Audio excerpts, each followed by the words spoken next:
When the power died in the 1930s, homes didn't freeze. They adapted. And, hidden inside ordinary radiators was a clever heating trick that kept entire families warm when electricity disappeared.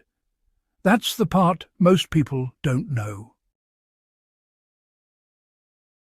We're used to thinking of blackouts as modern disasters, flashlights, batteries, emergency alerts. But in the early 20th century, power outages were common, long and expected.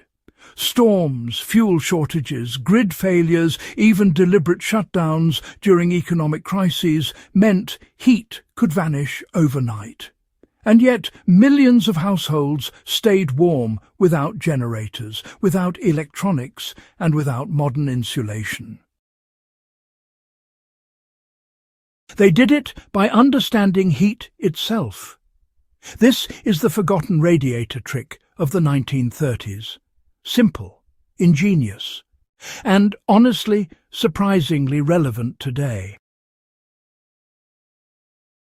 Why radiators mattered more than electricity. In the 1930s, central heating didn't mean electric heat. It meant steam or hot water. Coal-fired boilers in basements pushed heat through cast-iron radiators that sat like silent sentries beneath windows. Electricity powered lights and radios, but heat came from fire, gravity and pressure. That separation mattered. When the grid failed, the boiler often kept working. Coal didn't care about blackouts. Wood didn't either. As long as the fire stayed alive, heat kept moving. But households quickly learned that simply having a hot radiator wasn't enough. Heat could be wasted just as easily as it was produced. That's where the trick came in.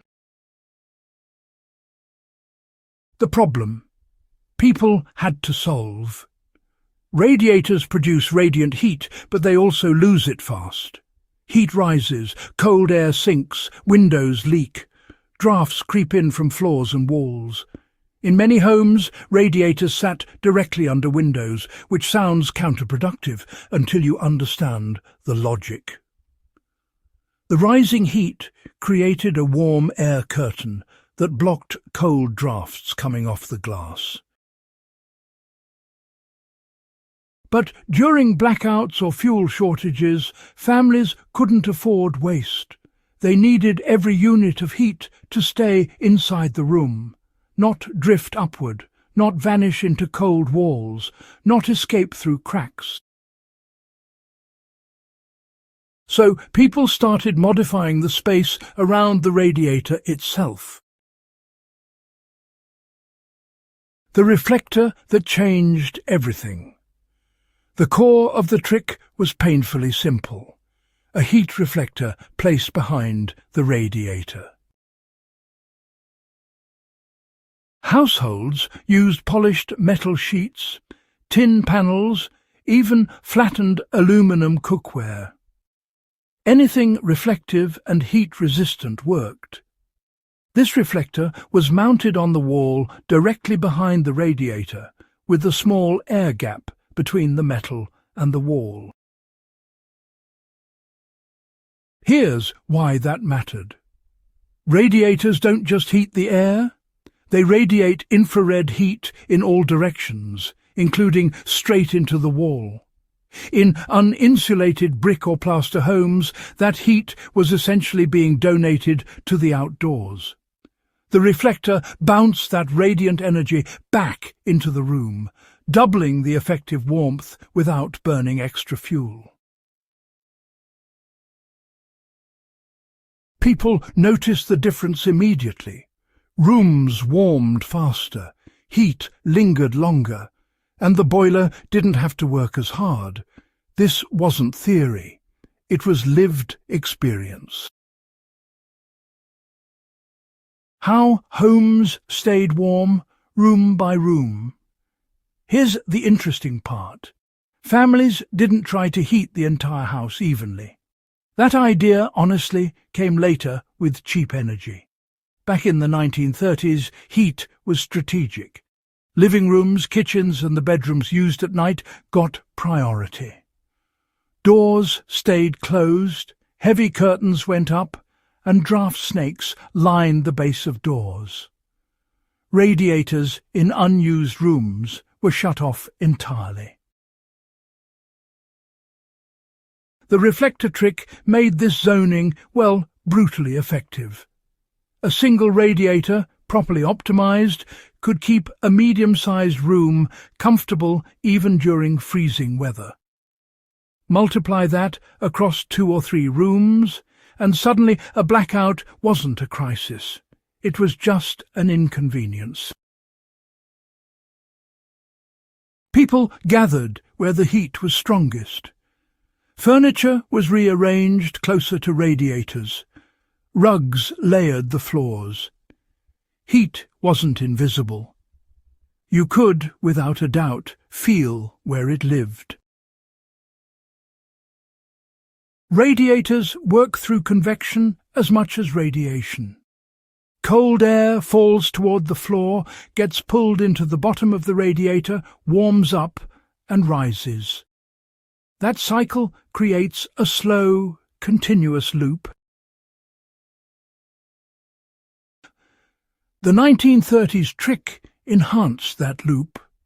By adding simple radiator shelves or even wooden boards mounted just above the unit, rising heat was pushed outward into the room instead of racing straight up the wall. This forced warm air to travel horizontally before rising, spreading heat more evenly across the space. No fans, no electricity, just airflow geometry. Some households combined the reflector and shelf into one system, unknowingly creating what modern engineers would call passive heat distribution. Why blackouts didn't stop the system? Steam and hot water systems are, well, shockingly resilient. Once heated, they stay warm for hours. Cast iron holds heat like a battery.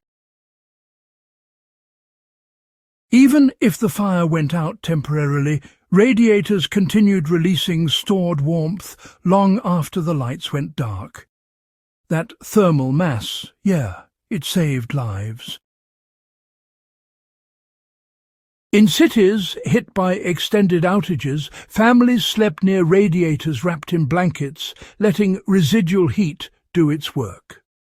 Water bottles filled with hot water from the boiler became bed warmers. Kitchens doubled as living spaces because stoves added heat to the same zone. Everything worked together. Nothing was wasted. Staying warm wasn't just physical. It was mental. Cold breaks morale fast. In the Great Depression, stress was already high.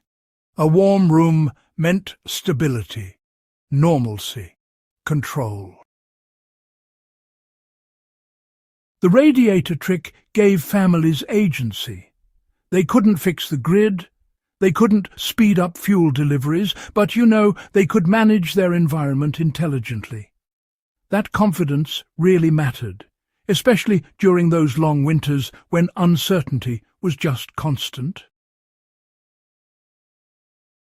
As electricity became reliable and energy cheap, efficiency stopped being personal. Thermostats replaced instincts. Central air erased zoning. Walls filled with insulation made reflectors seem unnecessary. Convenience, it buried wisdom. Today, most people don't even know how their heating system works, let alone how to optimize it during a failure. But the physics, they haven't changed. Radiant heat still behaves the same way it did in 1933. which means, the old tricks still work. What still applies today is, pretty interesting. Modern radiators and even electric heaters benefit from reflective backing. So do wood stoves. So do gas heaters. Honestly, any heat source that radiates energy can be made more efficient with reflection and airflow control. The principle is simple. Don't let heat disappear into surfaces that don't need it. Instead, push it back into the space where people live. In a blackout, that knowledge can turn limited heat into lasting warmth. The bigger lesson from the 1930s, it wasn't about gadgets at all. It was really about understanding systems. People back then, they knew how heat moved. They watched it, they felt it, and they just adjusted to it. They didn't panic when the lights went out, because their survival wasn't dependent on switches. That's the legacy worth remembering.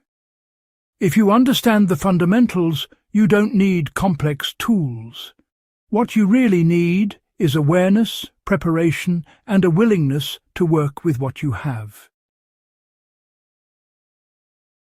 And that's exactly what those families did. If this kind of forgotten knowledge fascinates you, stay connected with Legacy of Survival. Go ahead and subscribe to the channel, like the video, and share it with someone who thinks history has nothing practical left to teach us. Because the past isn't dead, it's just waiting to be used again.